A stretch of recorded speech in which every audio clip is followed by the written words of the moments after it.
Bom dia a todos. E na graça, Bom dia, com alegria e graça e paz. na graça do nosso Senhor Jesus Cristo.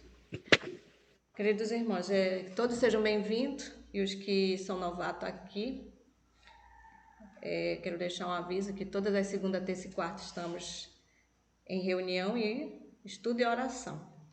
E também lembrar que vamos começar uma semana de oração muito especial na madrugada pela família, né? Minha família no altar, de 20 a 26 de agosto, então prepare-se. Dando continuidade ao nosso estudo na série Caminho a Cristo, estamos no capítulo 9. O tema de hoje é atividade e vida.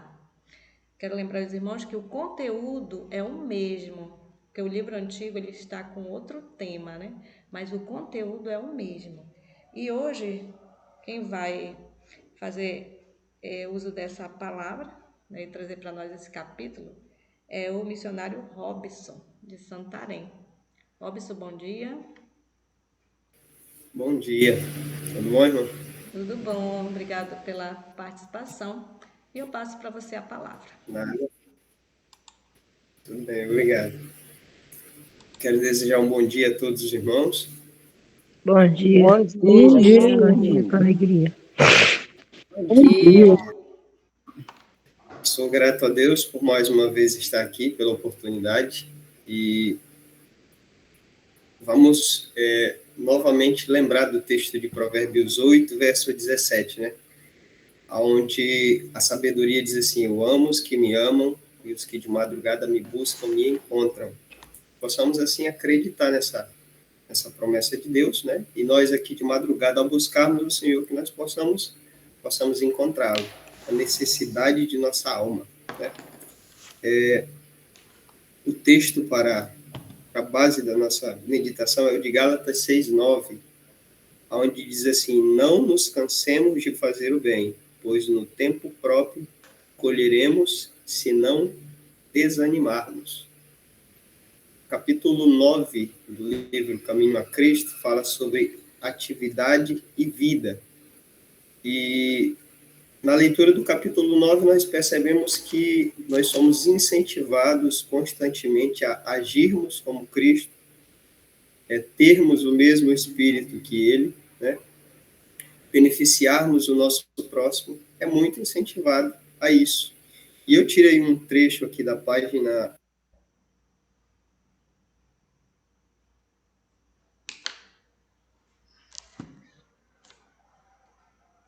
Está ligado o microfone.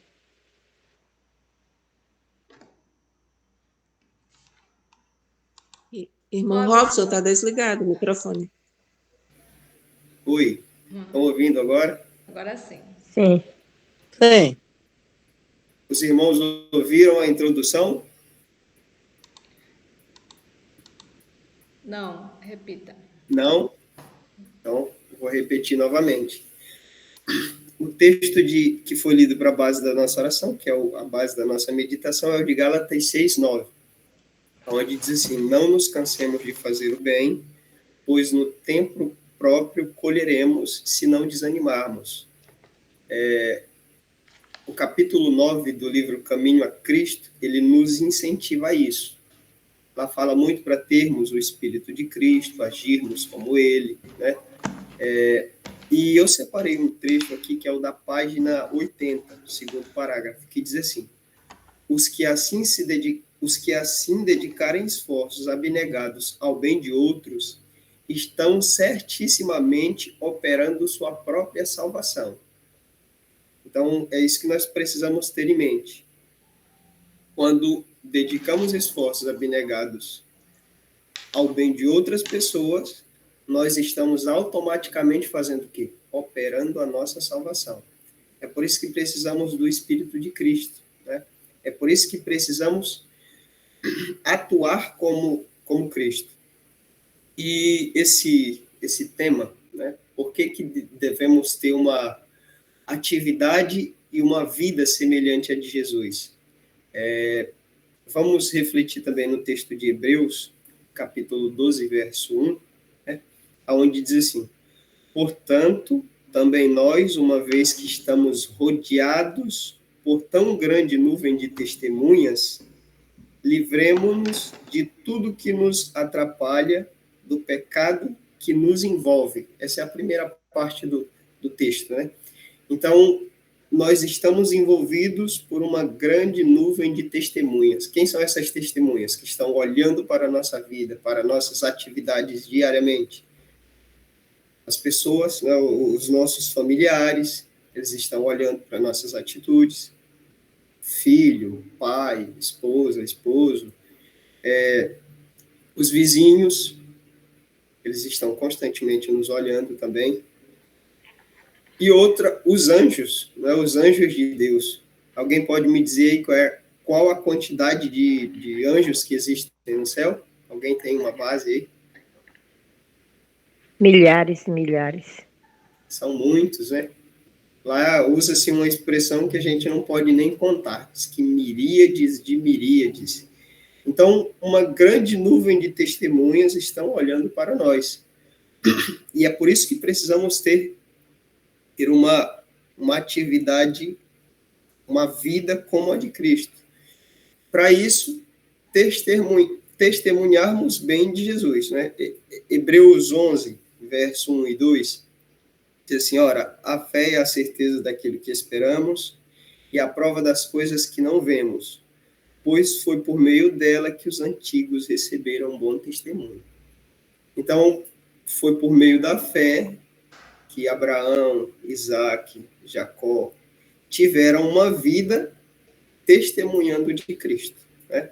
E é somente através da fé que nós também conseguiremos. E eu quero ler um texto que está no livro Testemunho Seleto, volume 3, onde diz assim, lembremos-nos de que uma vida semelhante à de Cristo é o mais poderoso argumento que pode ser apresentado em favor do cristianismo. Então, nós muitas vezes desenvolvemos muitos argumentos, né, sobre assuntos bíblicos para poder convencer as pessoas a aceitarem Jesus, né? Mas aqui diz que o que mais faz com que as pessoas aceitem Cristo é quando assemelhamos nossa vida a de Jesus, né? E que o cristão que não é fiel à sua profissão causa mais dano ao mundo do que o mundano. Nem todos os livros escritos poderiam substituir uma vida santa. Os homens acreditarão não o que o ministro pregue, mas o que a igreja pratica em sua vida. Verdade. Com excessiva frequência, a influência do sermão pregado do púlpito é anulada pelo sermão feito na vida dos que professam ser partidários da verdade, né? Então, a nossa vida, ela precisa ser uma vida semelhante à de Jesus, Esse que precisa ser um incentivo a cada um de nós. E só que muitas vezes existem males no nosso meio, né, que acaba impedindo esse bom testemunho. Continuando a leitura, ele diz assim, digo com tristeza que existe entre os membros da igreja línguas desenfreadas, há línguas falsas que se alimentam com a maldade, há línguas astutas que se segredam, há louquicidade impertinente, intrometimento, insinuações hábeis entre os amantes da tagarelice. Alguns são atuados pela curiosidade, outros pela inveja, muitos pelo ódio contra aqueles por meio dos quais Deus falou para os reprovar. Todos esses elementos discordantes estão a trabalhar. Alguns ocultam seus sentimentos reais, enquanto outros estão ansiosos por divulgar tudo que sabem. Então, todas essas atitudes, muitas vezes, nos impede de ter uma vida que testemunha verdadeiramente de Cristo. Em Mateus 5, verso 14 e 16, Jesus disse assim, olha, vós sois a luz do mundo, né? não se pode esconder uma cidade construída sobre um monte, e também ninguém acende uma candeia e coloca debaixo de uma vasilha.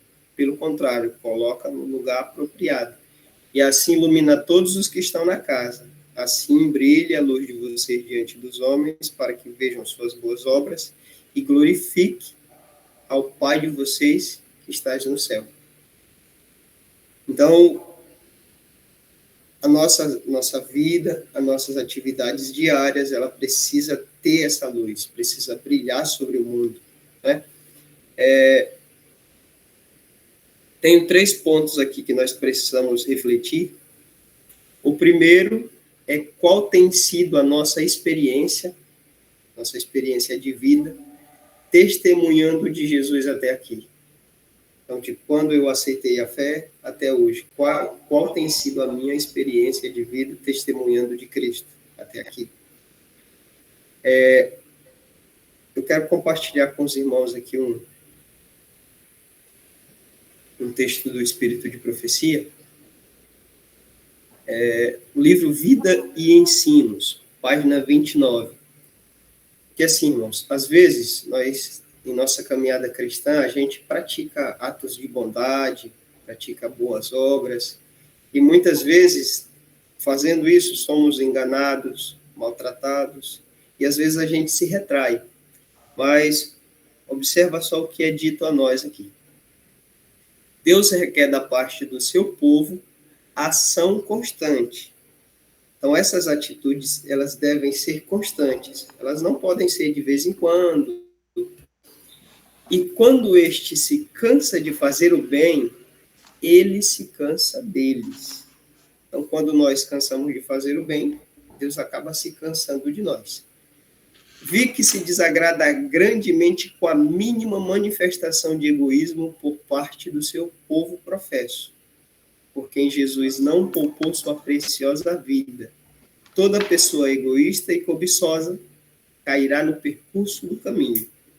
Semelhantemente a Judas, que vendeu seu Senhor, eles venderão bons princípios e uma disposição nobre e generosa por um pouco dos ganhos da terra. Todos estes serão, por assim dizer, enjoeirados, sendo excluídos do povo de Deus. Os que ambicionam o céu devem, com toda a energia que possuem, alimentar os princípios do céu, em vez de definhar pelo egoísmo. Sua alma deveria expandir-se pela benevolência, dever-se aproveitar toda a oportunidade para fazer o bem.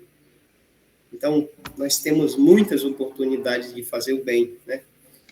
Uns para com os outros, acariciando assim os princípios do céu. Jesus me foi apresentado como um modelo perfeito. Sua vida era destituída de interesse egoísta e caracterizava-se sempre por uma benevolência desinteressada. Então, precisamos refletir sobre isso, né? Sobre essa nossa atitude de fazer o bem. Ela deve ser constante, né? O segundo ponto que devemos refletir é se nós temos buscado ter uma vida, testemunhar de Cristo, seguindo o exemplo de Jesus e o exemplo também dos heróis da fé, né? Que é dito lá em Hebreus 11, tiveram, através da fé, um bom testemunho. E o outro ponto, nós devemos compreender se estamos permitindo a Deus tirar todo o entulho do nosso coração, o pecado que existe no nosso coração. Eu creio que os irmãos estão com suas Bíblias. Eu quero que os irmãos me acompanhem. Nós vamos ler aqui algumas passagens bíblicas. A primeira é de Mateus, capítulo 16, verso 25. Quem tiver encontrado, eu peço que leia para mim aí esse texto. Mateus 16 quanto, irmão? 16, 25. Porque o Filho do Homem virá na glória de seu Pai com seus anjos, e então dará a cada um segundo as suas obras. Mateus 16, 25? Isso, 16, 25. Não, perdão, irmão, perdão. Porque aquele que quiser salvar a sua vida, Isso, perdê-la. E quem perder a sua vida por amor de mim, achá-la. isso, justamente. Eu quis trazer esse texto aqui para a gente refletir sobre a vida, né? Jesus diz assim: aquele que quiser salvar a sua vida deve perdê-la, né? E quem perder a sua vida por amor dele, a encontrará.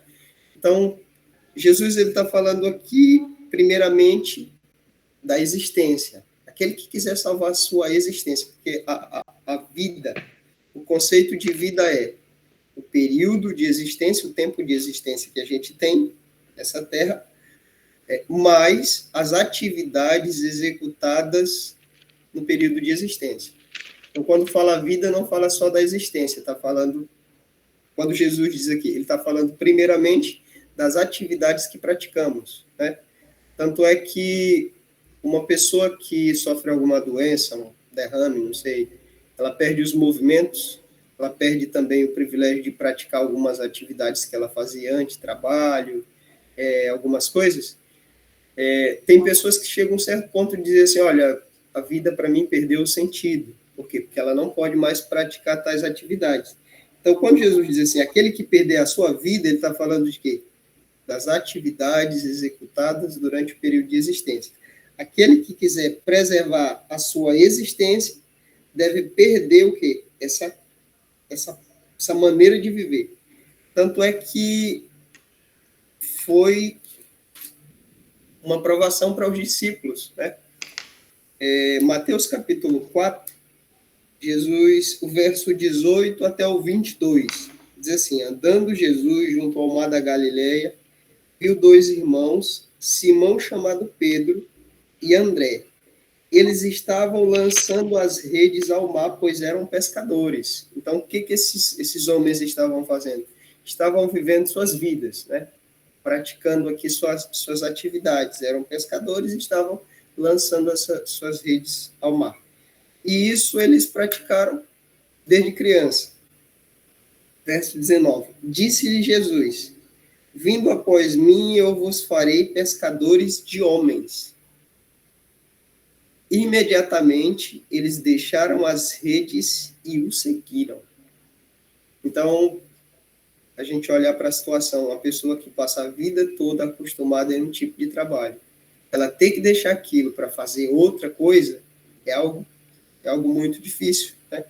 Mas o que eles fizeram? Eles não amaram suas atividades, ou seja, suas vidas. Eles abandonaram essas atividades para poder ter outras atividades diferentes e, com isso, eles preservaram a sua existência.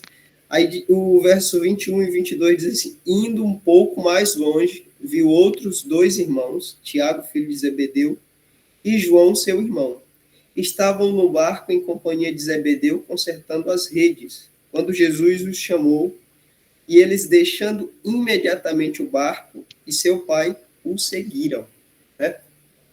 E agora, quando nós lemos lá o livro de 1 João, no capítulo 1, lá João, ele diz que ele só entendeu o que é viver de verdade quando ele abandonou essas atividades e passou agora a ser pescador de homens, né? Lá diz assim, o que era desde o princípio, o que ouvimos, o que vimos com os nossos olhos, o que contemplamos e as nossas mãos tocaram, isto proclamamos com respeito ao verbo da vida. Pois a vida foi manifestada, nós a vimos, testificamos dela e vos anunciamos a vida eterna que estava escondida com o Pai e nos foi manifestada, né? Então, João quis dizer o seguinte, olha, foi só quando nós deixamos de viver da maneira que nós estávamos querendo, passamos a viver da maneira que Cristo nos convidou a viver, é que nós compreendemos o que é viver de verdade. E além de entender o que é viver de verdade aqui nessa terra, ainda tivemos a compreensão da vida eterna. É isso que João quis dizer, né? E o capítulo 9 do livro Caminho a Cristo, ele mostra um pouco do espírito, né, que muitas vezes está no coração dos cristãos de hoje, né? não é o espírito de Cristo, é um outro espírito, espírito de ganho. Eu espero que não em nossos corações, que nossos corações possam estar intimamente ligados a Deus e possamos ter muito do espírito de Cristo, né, para praticarmos essas obras abnegadas, que é algo muito difícil. Isaías, ele pôde contemplar a situação, né, dos cristãos dos últimos dias, e no capítulo 55, ele diz assim: ó vós, todos os que tendes sede, vinde às águas. Os que não tendes dinheiro, vinde. Comprai e comei, sem dinheiro e sem preço, vinho e leite. E ele ainda diz assim, olha: por que gastais o vosso dinheiro naquilo que não é pão? E o produto do vosso trabalho naquilo que não satisfaz. Então, muitos cristãos hoje, o que eles fazem? Tem um estilo de vida, tem uma atividade de vida, de forma que tentam se satisfazer de alguma maneira, alguns comprando coisas, né? É o espírito que permeia o nosso meio, né? E o conselho, lá em Isaías 55, é o conselho de Deus a nós: inclinai os vossos ouvidos e vinde a mim. Ouve-me atentamente e a vossa alma viverá. Então, para que tenhamos vida mesmo, vida de acordo com a vontade de Deus, devemos comprar de graça, né, esse vinho e leite. E a mesma aprovação que veio para os discípulos, ela veio para o povo de Israel, no período em que precisava se reconstruir o templo, né? Nós percebemos que as pessoas os israelitas tinham se acostumado em Babilônia com aquele estilo de vida, com aquele padrão.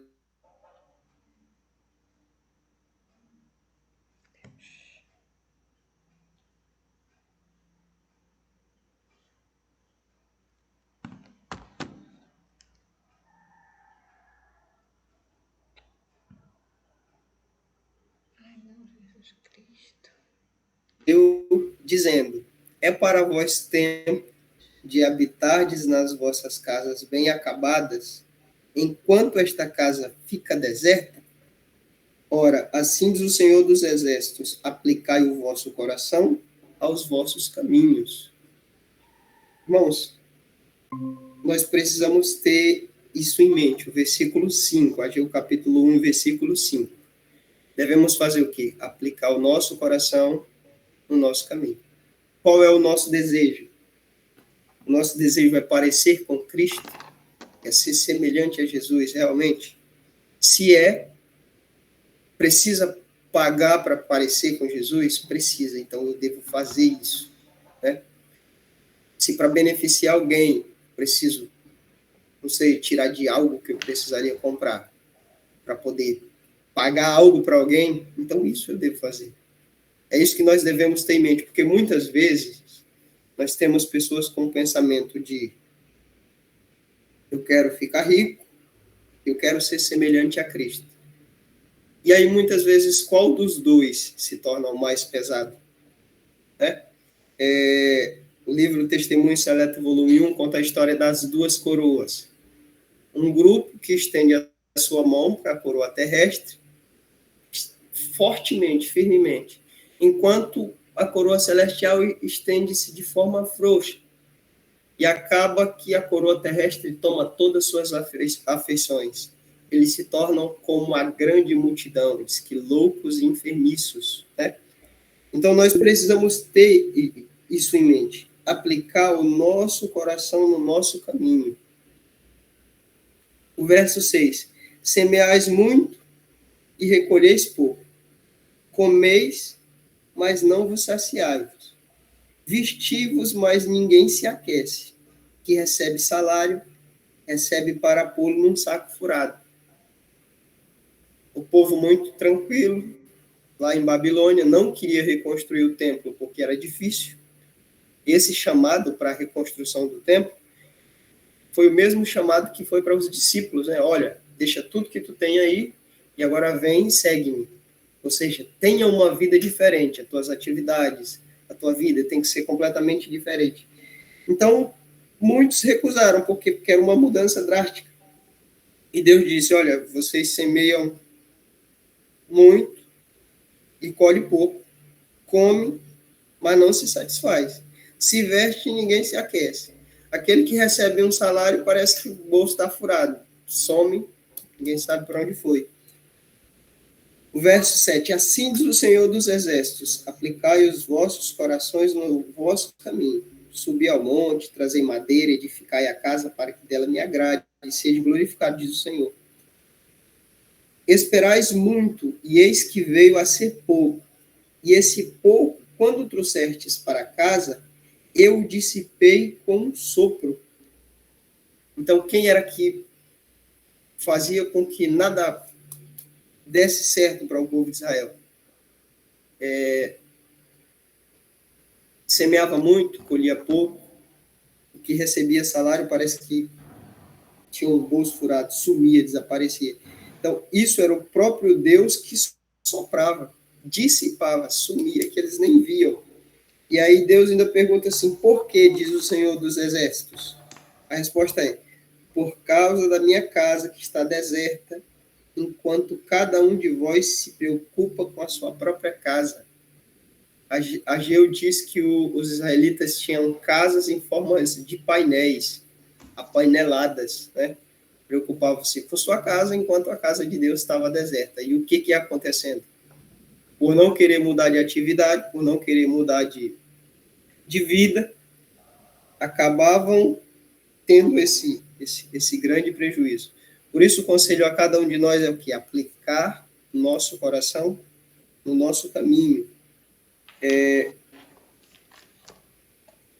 E eu quero ler o último texto do livro Caminho a Cristo, que está na página 80, terceiro parágrafo, que diz assim: assim o cristão que não exercita as faculdades que Deus lhe deu, né?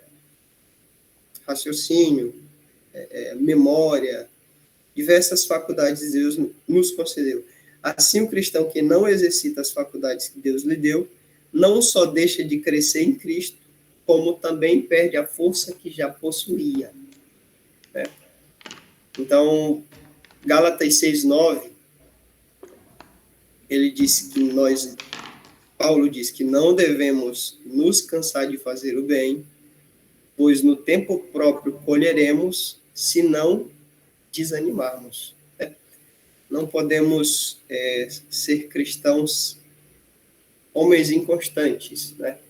Como é dito lá em Tiago, capítulo 1, homem vacilante que é, inconstante em todos os seus caminhos. Precisamos ser constantes. E entendemos isso aqui também. Deus requer do seu povo ação constante. Essa ação, essa atividade, essa vida deve ser como a de Cristo. Devemos colocar o nosso coração, o nosso objetivo nesse caminho e assim seguir. Porque quando nos cansamos de fazer o bem, Deus também se cansa de cada um de nós, né? Então, o capítulo 9 do livro Caminho a Cristo, ele nos incentiva a isso. Ele nos incentiva a sermos como Cristo. Se precisar pagar para parecer com Cristo, faça isso. Pague, coloque o coração no caminho. Faça o que for preciso. Que esse venha a ser um incentivo para cada um de nós nessa manhã, em nome de Jesus. Amém. Amém.